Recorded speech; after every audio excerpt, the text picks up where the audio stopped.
சில சகோதரர்கள் நம்மிடத்திலே ஒரு கேள்வியை கேட்டிருக்கிறார்கள். ஹதரத் இப்ராஹிம் அலைஹிஸ்ஸலாம் அவர்கள் எப்படி காபாவை கட்டினார்களோ அதே அமைப்பில் தான் வாழையடி வாழையாக இன்று வரை காபா இருக்கிறதா? இந்த 4 மூலையை கொண்ட காபா தானா இப்ராஹிம் அலைஹிஸ்ஸலாம் அவர்கள் கட்டியது என்ற கேள்வியை கேட்டிருக்கிறார்கள். அவர்களுடைய வேண்டுகோளுக்கிணங்க இதை பற்றி நாங்கள் தெளிவாக பார்ப்போம்.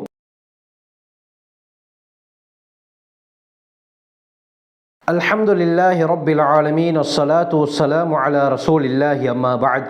கண்ணியத்திற்குரிய இறைவனின் நல்லடியார்களே, அல்லாஹ்வின் சாந்தியும் சமாதானமும் என்றென்றும் நம் அனைவர் மீதும் உண்டாவதாக. தற்பொழுது இருக்கக்கூடிய இந்த காபத்துல்லா இப்ராஹிம் அலைஹிஸ்ஸலாம் அவர்கள் கட்டிய அமைப்பில் தானா இருக்கிறது என்று பார்த்தால் இல்லை என்று தான் கூற முடியும். ஏனென்று சொன்னால் இப்ராஹிம் அலைஹிஸ்ஸலாம் அவர்கள் காபாவை கட்டும் பொழுது வேறு விதத்திலே அமைத்தார்கள். பிற்காலத்தில் இப்பொழுது இருக்கக்கூடிய காபத்துல்லா ஹஜ்ஜாஜ் இப்னு யூசுப் ஹிஜ்ரி 73வது வருடம் ஹஜ்ஜாஜ் இப்னு யூசுப் எப்படி அமைத்தானோ அந்த அடிப்படையில் தான் இன்று வரை இருக்கிறது. அல்லாமா அஸ்ரூகி ரஹ்மத்துல்லாஹி அலைஹி அக்பாரு மக்கா என்ற கிதாபுல இந்த விடயத்தை தெளிவாக குறிப்பிடுகிறார்கள். எப்பொழுது ஹதரத் இப்ராஹிம் அலைஹிஸ்ஸலாம் அவர்கள் காபாவை கட்ட ஆரம்பித்தார்களோ காபாவை முழுமையாக அவர்களும் அவர்களுடைய மகனாகிய இஸ்மாயில் அலைஹிஸ்ஸலாம் அவர்களும் சேர்ந்து கட்டி முடித்தார்கள். இந்த சந்தர்ப்பத்தில் ஹதரத் இப்ராஹிம் அலைஹிஸ்ஸலாம் அவர்கள் காபாவிலே 3 மாற்றங்களை ஏற்படுத்தி இருந்தார்கள். முதலாவது 2 கதவுகளை இப்ராஹிம் அலைஹிஸ்ஸலாம் அவர்கள் அமைத்தார்கள். ஒரு கதவினூடாக உள்ளே சென்றால் மற்ற கதவினூடாக நாங்கள் வெளியே வர முடியும். தற்பொழுது இருக்கக்கூடிய அந்த கதவுக்கு நேராக மற்ற கதவு அமைக்கப்பட்டிருந்தது. இரண்டாவது மாற்றம், அந்த காபத்துல்லாவுடைய கதவை பூமியுடன் ஒட்டிய நிலையில் தான் இப்ராஹிம் அலைஹிஸ்ஸலாம் அவர்கள் அமைத்தார்கள். மூன்றாவது மாற்றம் என்னவென்று சொன்னால், தற்பொழுது இருக்கக்கூடிய காபாவை போல இப்ராஹிம் அலைஹிஸ்ஸலாம் அவர்கள் 4 மூலைகளை வைத்து பாக்ஸ் ஷேப்ல பெட்டி வடிவத்திலே கட்டவில்லை. மாற்றமாக 2 மூலையை தான் அமைத்திருந்தார்கள். அதாவது ஹஜருல் அஸ்வத் இருக்கக்கூடிய அந்த மூலையும் அதற்கு நேராக இருக்கக்கூடிய ருக்னுல் யமானியுடைய மூலை மட்டும் தான் இப்ராஹிம் அலைஹிஸ்ஸலாம் அவர்கள் அமைத்தார்கள். மற்ற 2 மூலை எங்கே இருந்தது என்று சொன்னால், ஹதரத் இப்ராஹிம் அலைஹிஸ்ஸலாம் அந்த 2 மூலைகளை அவ்வாறு அமைக்காமல் வளைவான முறையில் தான் காபாவை அமைத்தார்கள். ஹதரத் ரசூலுல்லாஹி ஸல்லல்லாஹு அலைஹி வஸல்லம் அவர்களுடைய காலத்தில் நபி அவர்களுடைய 36வது வயதில், இன்னொரு ரிவாயத்தில் 25 என்றும் வருகிறது.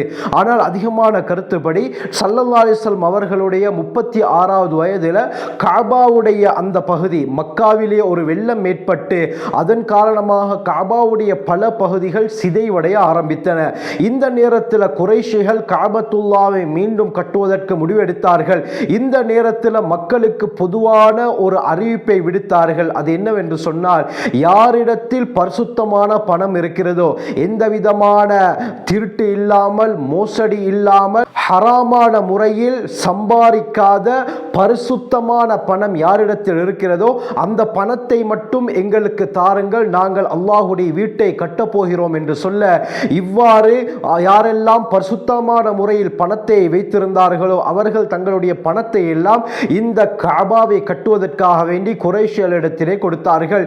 இப்பொழுது குறைஷியர்கள் இந்த காபாவை கட்ட ஆரம்பித்தார்கள். இந்த சந்தர்ப்பத்தில் இவர்களிடத்திலே இருந்த பணம் அவ்வாறு குறைவடைய ஆரம்பித்ததின் காரணமாக, பணம் பற்றாக்குறை ஏற்பட்டதின் காரணமாக இவர்கள் என்ன செய்தார்கள், இப்ராஹிம் அலைஹிஸ்ஸலாம் அவர்கள் எப்படி வளைவான முறையில் கட்டினார்களோ அந்த அமைப்பில் கட்டாமல் இவர்கள் பாக்ஸ் ஷேப்ல பெட்டி வடிவத்திலே அவர்கள் 4 மூலைகளை அமைத்து விட்டார்கள். இப்ராஹிம் அலைஹிஸ்ஸலாம் அவர்கள் காபாவை கட்டிய அமைப்பு இதுதான் என்று விளங்குவதற்காக வேண்டி வெளிரங்கத்தில் ஒரு வளைவை இவர்கள் ஏற்படுத்தினார்கள். அதற்குத்தான் ஹிஜ்ரே இஸ்மாயில் அல்லது ஹத்தீமுடைய எல்லை என்று தற்பொழுது சொல்லப்படுகிறது. அது மட்டுமல்லாமல் இப்ராஹிம் அலைஹிஸ்ஸலாம் 2 கதவுகளை ஏற்படுத்தி இருந்தார்கள். இவர்கள் ஒரு கதவை மட்டும் வைத்து மற்ற கதவை அவ்வாறு மூடிவிட்டார்கள். அதுவும் அந்த கதவை இவர்கள் என்ன செய்தார்கள் என்றால், அபு ஹுதைஃபா பின் முகைரா என்று சொல்லக்கூடியவன் குறைஷிகளை பார்த்து சொன்னான், இர்ஃபஉ ஹாதல் பாப், இந்த கஅபாவுடைய கதவை ஒரு மனிதருடைய உயரம் அளவுக்கு உயர்த்தி உயர்த்தி கட்டுங்கள். ஹத்தா லா யதுகுலஹா அஹதுன் இல்லா பிசுல்லமின், யாராவது காபாவுக்குள்ளால் நுழைவதாக இருந்தால் ஏணி வைத்து ஏறித்தான் அவரால் நுழைய முடியும். வேறு யாராவது அந்த காபாவுக்குள்ளால் நுழைவதற்கு முயற்சி செய்தார்கள் என்றால் அவர்களை கல்லால் எறியுங்கள், அவர் அவ்வாறு கீழே விழுந்து விடுவார் என்ற அடிப்படையில் இவ்வாறு ஒரு மஷூராவை, ஒரு ஆலோசனையை கூறினார்.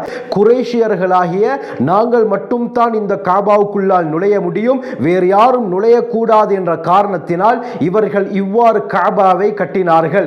எனவே குறைஷியர்கள் தான் காபாவுடைய வாசலை முதலில் உயர்த்தி கட்டியது.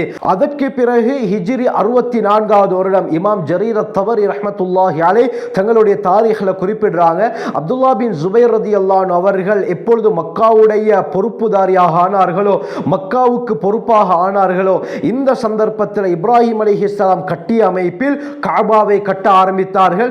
2 மூலைகளை வைத்தார்கள், மற்ற பகுதியை வளைவாக கட்டினார்கள்.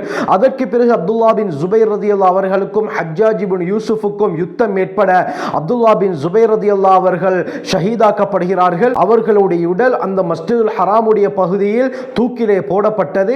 அதற்கு பிறகு ஹிஜ்ரி 73வது வருடம் அந்த நேரத்தில் உமையாக்களுடைய ஹலீஃபாவாக இருந்த அப்துல் மலிக் இப்னு மர்வானுக்கு ஹஜ்ஜாஜ் இப்னு யூசுப் ஒரு கடிதத்தை எழுதுகிறார். அப்துல்லா பின் ஜுபைர் ரலியல்லாஹு அன்ஹு அவர்கள் இருந்த அமைப்பை விட மேலதிகமாக காபாவிலே பல விடயத்தை சேர்த்திருக்கிறார்கள். எனவே சரியான முறையில் அது மீண்டும் கட்டப்பட வேண்டும், அதற்கு நீங்கள் தான் அனுமதி தர வேண்டும் என்று கூற அரசரும் அனுமதி கொடுக்கிறார். அதற்கு பிறகு ஹஜ்ஜாஜ் இப்னு யூசுப் என்ன செய்கிறார், காபாவை குறைஷிகள் கட்டிய பிரகாரம் 4 மூலைகளை வைத்து அவ்வாறு கட்டி முடிக்கிறார். எனவே தற்பொழுது காபா 4 மூலைகளை கொண்டதாக இருக்கிறது. இது யார் கட்டிய முறை என்று சொன்னால் கடைசியாக ஹஜ்ஜாஜ் இப்னு யூசுப் ஹிஜ்ரி 73வது வருடம் எப்படி கட்டினானோ அதே முறைப்படித்தான் இன்று வரை இருக்கிறது. மஸ்ஜிதுல் ஹராமிலே புனல் நிர்மாணங்கள் வேலைகள் நடந்தாலும் காபாவை யாரும் உடைத்து இதுவரை கட்டியதாக சரித்திரம் கிடையாது. எனவே இந்த அடிப்படையில் தான் காபத்துல்லா இருக்கிறது. எனவே இப்ராஹிம் அலைஹிஸ்ஸலாம் கட்டிய முறைப்படி தற்பொழுது காபத்துல்லா கிடையாது. அவர்கள் வளைவான அமைப்பில் கட்டியதற்கு அடையாளமாக இந்த ஹிஜ்ரை இஸ்மாயிலுடைய பகுதி ஆதாரமாக இருக்கிறது. ஆகவே அல்லாஹ் சுப்ஹானஹு வ தஆலா நம் அனைவருக்கும் அடிக்கடி ஹஜ்ஜுடைய உம்ராவுடைய பாக்கியங்களை நசீபாக்குவானாக.